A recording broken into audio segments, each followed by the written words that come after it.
올해는 영어 공부도 하고 영어 책도 읽고 미드 쉐딩도 하고 싶었는데 잘 돼가고 있으십니까? 진짜 올해는 자막 없이 영화도 보고 내년엔 미국 여행도 가보고 마음만 늘 앞서셨죠. 오늘은 그런 분들을 위해 올해는 무조건 영어 회화 성공하는 해결책을 들고 왔습니다. 다른 거는 이렇게 하면 될 것 같은데 영어 회화는 도무지 어떻게 계획을 세워야 하는지 감도 안 잡힙니다. 그냥 잘하고 싶은데 어떡하라고요, 그죠? 근데 사실 이게 바로 영어를 날로 먹을 수 있는 핵심이라면 믿으시겠습니까? 이 영상으로 영어 공부 어떻게 날로 먹을 수 있는지 처음부터 끝까지 각 단계를 직접 보여드릴 테니까 딱 이렇게만 해보세요. 혹시 여러분 한국어 잘하십니까? 우리는 한국어를 얼마나 마스터했는지 알 수 없습니다. 근데 이걸 뒤집어서 말하면 우리가 영어 실력을 숫자로 명확하게 측정할 수 없기 때문에 잘하게 보이는 게 곧 실제 실력처럼 작동한다는 점입니다. 언어라는 건 결국 상대가 들었을 때 자연스러우냐 아니냐로 판단될 뿐입니다. 그래서 잘하는 사람의 말을 그대로 베끼거나 자기 상황에 맞게 살짝만 응용해도 이 사람 영어 좀 치는데? 라는 인상을 줄 수 있다는 겁니다. 그리고 그것의 반복과 숙달이 결국 실력입니다.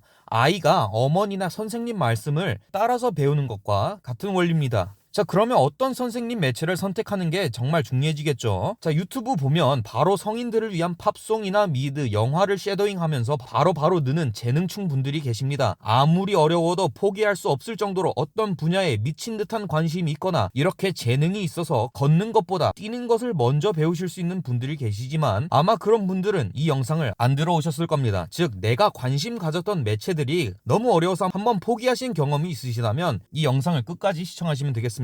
저 같은 사람들은 선택한 매체가 너무 어려우면 그걸 써먹는데 시간이 너무 오래 걸리고 그 순간 바로 포기하고 싶어지거든요. 스티븐 크라시안이라는 언어학자의 Comprehensible Input 이론에 따르면 내 수준에서 딱 한 단계 위의 매체로 공부하는 것이 가장 효율적이라고 알려져 있습니다. 따라서 내가 90%를 이해하는 매체에서 모르는 10%만 채워나가는 겁니다. 책이든 팟캐스트든 동영상이든 영화든 아무 상관이 없습니다. 가장 중요한 조건은 내가 이해 가능한 메시지를 지속 노출시키는 것입니다. 그럼 당장 어떤 매체를 골라야 하는지 정해드리겠습니다. 저라면 글 형식의 매체부터 Comprehensible Input을 쌓을 겁니다.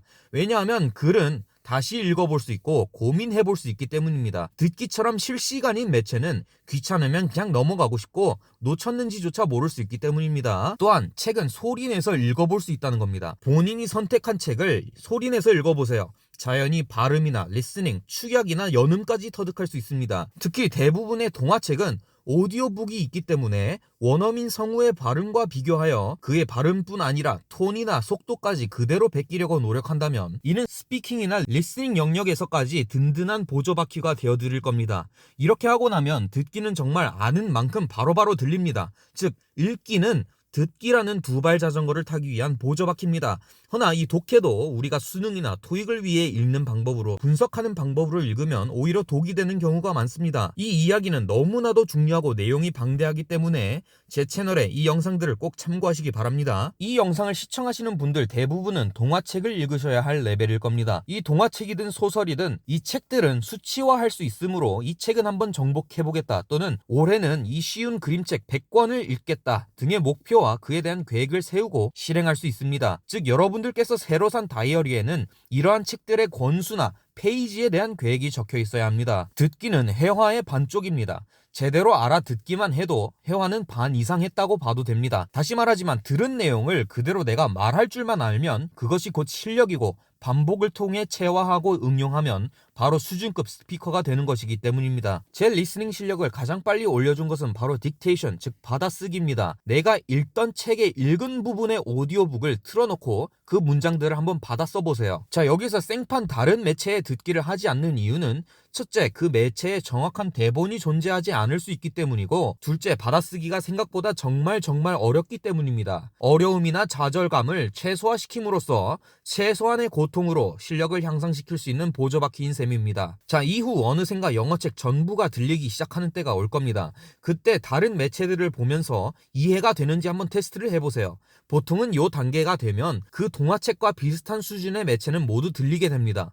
보통 이쯤만 돼도 영어에 대한 고민이 없어지실 겁니다. 왜냐하면 이제 읽는 것보다 훨씬 빠르고 효율적으로 comprehensible input을 쌓을 수 있기 때문입니다. 자, 이때부터 여러분들께서 많이 보셨던 미드 쉐도잉이나 흘려듣기, 좋아하는 영화 모두 comprehensible input 범주 안에 들어가므로 그걸로 공부를 해도 실력이 기하급수적으로 폭발하기 시작합니다. 자, 여기에 성인인 여러분들께서 관심 있어 하는 매체의 수준까지 comprehensible input의 영역으로 들어가는 순간 재미라는 동기까지 더해져서 엄청난 시너지가 발생하게 됩니다. 자, 이제 회화의 꽃인 말을 할 줄 알아야겠죠. 스피킹은 사실 앞의 단계들이 얼마나 탄탄한지에 따라 습득 속도가 결정됩니다.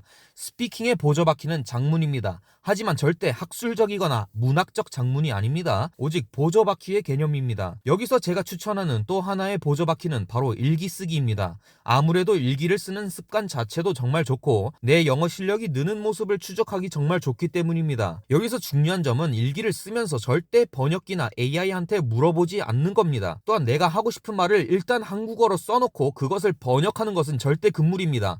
말을 할 때 번역을 할 수 없기 때문입니다. 자, 이 개념에 대해서도 수도 없이 영상들에서 언급되니 참고하시면 되겠습니다. 근데 만약 이 표현을 하고 싶은데 모르겠어. 그러면 내가 어떻게든 아는 표현들로 돌려서 얘기해야 됩니다. 내가 하고 싶은 정확한 표현을 모르면 못 쓰는 겁니다. 그 답답함을 가지고 습득을 해 나가야 합니다. 자, 여기서 문법 또한 절대 생각하지 마세요.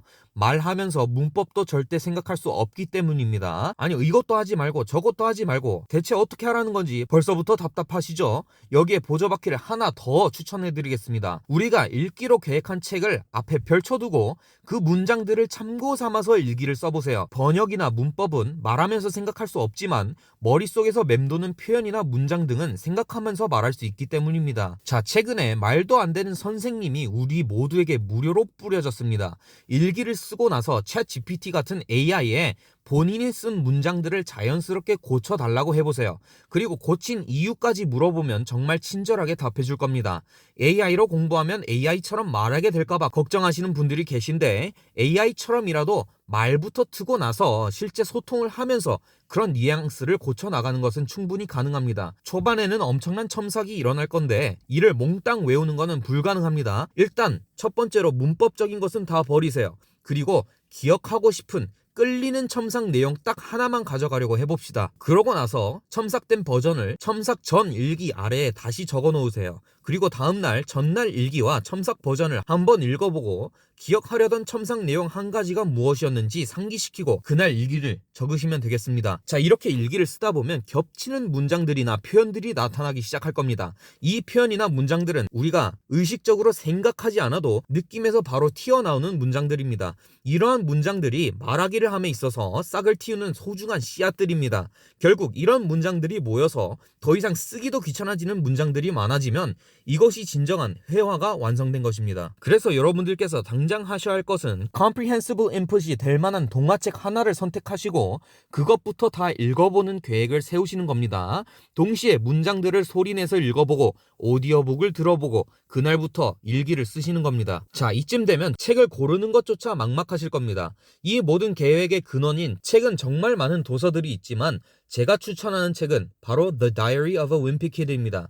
첫째, 아이들이 읽는 수준이라 comprehensive input이 가능하고 애초에 책이 구어체로 되어 있어서 바로 입에 붙여서 회화에 써먹을 수 있고 일기 형식이기 때문에 바로 우리가 일기를 쓰는데 단어만 조금 바꿔도 되겠죠.